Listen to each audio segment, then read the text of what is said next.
बिस्मिल्लाहिर्रहमानिर्रहीम, अस्सलाम वालेकुम। फैसले का दिन आ गया है। एक तरफ आर्मी चीफ और chairman joint chief of staff committee की समरी तैयार है, उनके नामों का ऐलान होने जा रहा है। तो दूसरी तरफ इमरान खान साहब अपनी आखिरी इनिंग खेलने जा रहे हैं, आखिरी शॉट्स खेलेंगे या आखिरी बॉल कराएंगे, क्योंकि उनके पास सिर्फ आज का दिन है और आज ये समरी मूव हो जाएगी, सदर पाकिस्तान के पास चली जाएगी, दो नाम जाएंगे और उन्होंने फैसला करना है।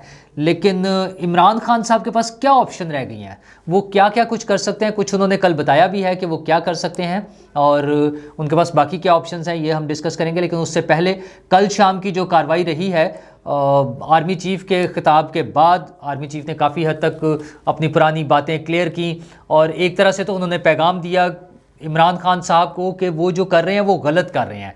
जो चाहे फ़ौज पर इल्ज़ाम लगाना है, चाहे वो साजिश का बयानिया बनाना है, सारी चीज़ें उन्होंने उनकी गलत डिक्लेयर कर दी। तो दूसरी तरफ हुकूमत की तरफ से इत्तेहादी पार्टियों का इजलास हुआ कल, जिसमें तमाम पार्टियों ने आकर वज़ीर-ए-आज़म को एतमाद का वोट दिया कि वज़ीर-ए-आज़म साहब जो आप चाहते हैं कर लें। क्योंकि एक ख्याल ये था कि जब इत्तेहादी पार्टियाँ इकट्ठी होंगी तो शायद कुछ नामों के बारे में डिस्कशन होगी कि कोई बताएगा कि फ़लाँ जनरल बेहतर है, कोई किसी के बारे में कोई हिमायती बयान दे, इस तरह की बातें हो। लेकिन कोई बात नहीं उसकी, क्योंकि इजलास शुरू होते ही आसिफ जरदारी साहब खड़े हुए और उन्होंने कहा कि वज़ीर-ए-आज़म साहब हमें आप पर पूरा एतमाद है, आप जो मर्ज़ी करें, जिसको चाहें वो नॉमिनेट कर दें, तकर्रुर कर दें आर्मी चीफ के तौर पे। तो उनके बाद फिर बाकी सब ने भी ज़ाहिर है वही बात की, उन्होंने कहा ठीक है सर, जैसे आप चाहें कर दें। तो आज एक तो सुबह इजलास दोबारा होना था इत्तेहादी पार्टियों का और दूसरा काबीना का इजलास है जो चल रहा था जब हमने ये रिकॉर्डिंग की। तो उस काबीना के इजलास में दो चीज़ें बड़ी अहम है, ज़ाहिर है आर्मी चीफ के तकर्रुर के हवाले से भी और रूल्स ऑफ बिज़नेस में जो तब्दीली है, कुछ रूल्स में तब्दीली की जो बातें हो रही हैं वो बड़ी अहम बात थी कि क्या तब्दीली करना चाह रही है हुकूमत चीज़ों को सिक्योर करने के लिए, ताकि कोई ऐसी मूव ना हो सके जिसमें मसला आए और हुकूमत के लिए परेशानी का बाइस बने या कोई भी इशू आए ना। हुकूमत उन सारी चीज़ों से बचना चाह रही है। बचना क्यों चाह रही है? क्योंकि इमरान खान साहब बड़े जारहाना अंदाज में आखिरी इनिंग खेलने या आखिरी बॉल्स कराने के लिए आ रहे हैं और उनका जब कोई बस नहीं चला तो अब उन्होंने कहना शुरू कर दिया है कि सदर पाकिस्तान आरिफ अलवी साहब के साथ मैं राब्ते में हूँ और वो समरी पर मुझसे मुशावरत करेंगे।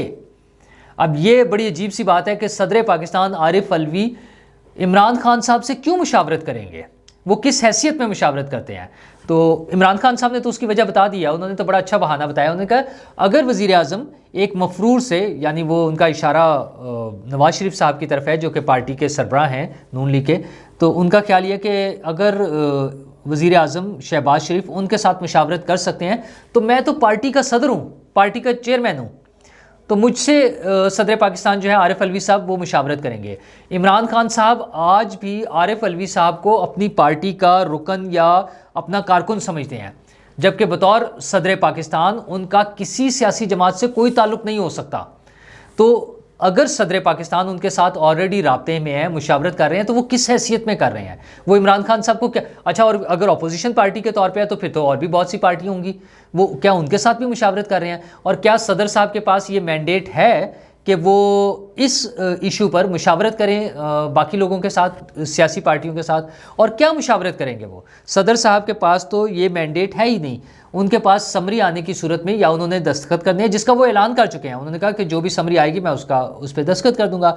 अच्छा, दूसरी ऑप्शन क्या होती है कि अगर किसी इशू पे उन्हें कोई डाउट्स हैं या उनकी कोई रिजर्वेशंस हैं तो वो उसको कुछ अरसे के लिए रोकते हैं या अपने कानूनी माहिरीन से डिस्कस कर लेते हैं। तो इमरान खान साहब तो कोई कानूनी माहिर नहीं है, वो इमरान खान साहब से क्यों डिस्कस करते हैं? अगर कर रहे हैं तो इमरान खान साहब की बयान के मुताबिक। वैसे तो मुझे लगता है कि सदर साहब को अपनी पोजीशन वाजे कर देनी चाहिए, क्योंकि इमरान खान साहब ने बड़ा वाज़े अंदाज में बताया कि मैं राब्ते में हूँ इस मुशावरत के हवाले से और सदर साहब मेरी मुशावरत से करेंगे, मुझसे पूछ कर करेंगे। तो मुझे तो ये बिल्कुल गैर आईनी लग रहा है, क्योंकि सदर पाकिस्तान के पास मुझे लगता है ये ऑप्शन नहीं है कि वो इमरान खान साहब के साथ डिस्कस करें।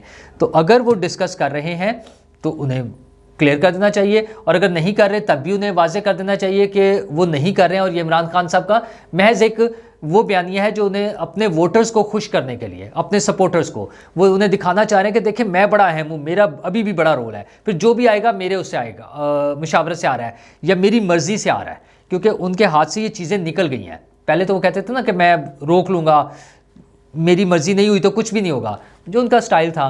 अच्छा, उसके लिए उन्होंने मुख्तलिफ ऑप्शन रखी थी। एक ऑप्शन उनके पास ये थी, जो शायद अब भी हो, कि वो अदालत चले जाएँ, लेकिन उसके लिए ज़ाहिर है वो समरी मूव होने के बाद ही जा सकेंगे ना। अदालत पूछेगी कि भैया आप क्या लेने आए हैं, क्या मसला क्या है, या क्या चीज़ हुई है जिसके खिलाफ आप आए हैं। जैसे वो कल गए ना अदालत में अपने उसके लिए जो लॉन्ग मार्च टाइप उन्होंने एक चीज़ करनी है 26 तारीख को, तो अदालत ने कहा आप हमारे पास किस लिए आए हैं, जो कंसर्न फोरम है उनसे जाके इजाज़त लें, पिंडी में होना है तो पिंडी की इंतजामिया से इजाज़त ले लें। उन्होंने कहा जी इस्लामाबाद में हमें हेलीपैड चाहिए, हमने हेलीकॉप्टर उतारना है, इमरान खान साहब उतरेंगे। उन्होंने कहा अदालत का काम तो नहीं आपको हेलीपैड मुहैया करना, उसके लिए भी जो कंसर्न इदारे हैं उनके पास जाके इजाज़त लें। उन्होंने कहा नहीं, आप उन्हें हुक्म दे दें कि वो आइन के मुताबिक काम करें।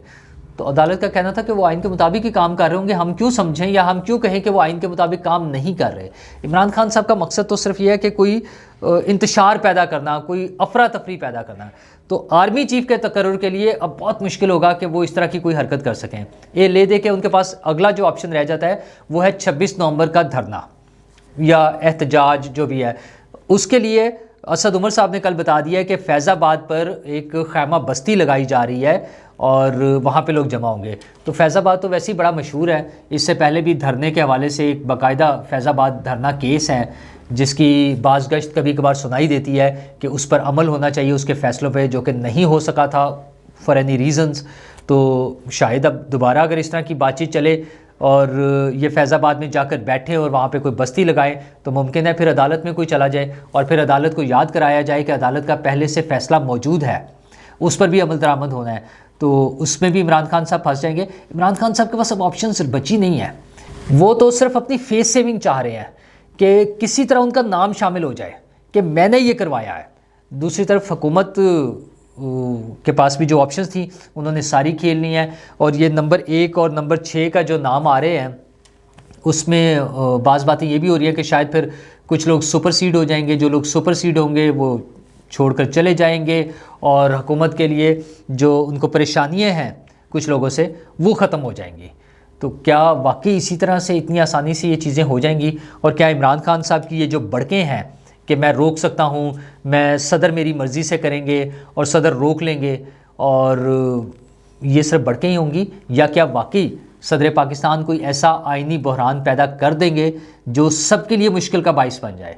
ना सिर्फ हुकूमत के लिए बल्कि फ़ौज के लिए भी होगा कि फ़ौज की तरफ जब प्राइम मिनिस्टर हाउस से समरी चली जाएगी, नाम फाइनल होकर चला जाएगा, तो समझे वो जिसका भी नाम जा रहा है आज, वो साहब आर्मी चीफ़ हैं। अब तो आर्मी चीफ़ जो अपॉइंट हो गए हैं उनकी समरी रोकना सदर साहब किस तरह रोकेंगे और वो क्या पैगाम देना चाहेंगे? वो पूरी दुनिया को क्या पैगाम जाएगा कि वो बनाना रिपब्लिक और चीज़ें कंट्रोल में नहीं है और लोग आपस में लड़ रहे हैं? मतलब कैसा, क्या हम मैसेज देना चाह रहे हैं सारी दुनिया को? क्या इमरान खान साहब यही चाहते हैं? एक तरफ तो वो कहते हैं मेरा कोई ताल्लुक ही नहीं है, जो मर्जी बना दें, मेरिट पे बना दें। भाईजान मेरिट ही है, वो जो 6 सीनियर मोस्ट के नाम आए हैं GHQ से, तो ये मेरिट हो गया ना, डिसाइड हो गया मेरिट, GHQ की तरफ से हो गया कि ये सीनियर मोस्ट हैं, इनमें से किसी एक को बना दें। तो जब ये डिसाइडेड मेरिट है तो उसमें से आर्मी चीफ का जिसका भी नाम आ जाए, chairman joint chief of staff committee के लिए जिसका भी नाम दे दे, हुकूमत ने देना ना। अच्छा, वो जो पॉलिटिकल पार्टीज़ की एसोसिएशन होती है उसका कोई ताल्लुक नहीं होता। ये नून लीग से बेहतर कौन जानता है? नून लीग ने तो ये तजर्बे करके देख लिया ना, पहले जितनी मरतबा भी आर्मी चीफ अपॉइंट किए हैं और उसके बाद जो जो कुछ हुआ है नून लीग के साथ, तो नून लीग से अच्छा इस बात का किसको पता है? हाँ, इमरान खान साहब को शौक़ है क्योंकि उनका स्टेक कोई नहीं है, वो हुकूमत में नहीं है, वो तो सिर्फ इंतशार फैला के अपनी बारी लेना चाह रहे हैं। तो उस बारी के लिए भी बड़ा मुश्किल है। कल का आर्मी चीफ का खिताब याद रखें और आज की जो हुकूमत की मूव है, ये काबीना का इजलास और सारी इत्तेहादी पार्टियों का इकट्ठा होना, ये सारा पैगाम है कि इमरान खान साहब के लिए स्पेस नहीं है। वो या तो रूटीन में जिस तरह से सियासत होती है सब लोगों के साथ मिलकर करें, अगर वो अलग से होकर वो करना चाहेंगे ना, सियासी अदम इस्तेहकाम की कोशिश करेंगे, तो उसकी इजाज़त नहीं है। वो मैसेज तो क्लियर पहले ही मिल चुका था जो कि काकूल में मिला था। तो अब हुकूमत की तरफ से भी वही मैसेज है कि कोई इंतशार नहीं, सीधे चलें, मुकाबला करें, सियासी मुकाबला करें, ये इंतशार ना फैलाएं। तो आ जाएं, इलेक्शन का टाइम अभी काफ़ी है बाकी, उसमें लड़ेंगे। शुक्रिया।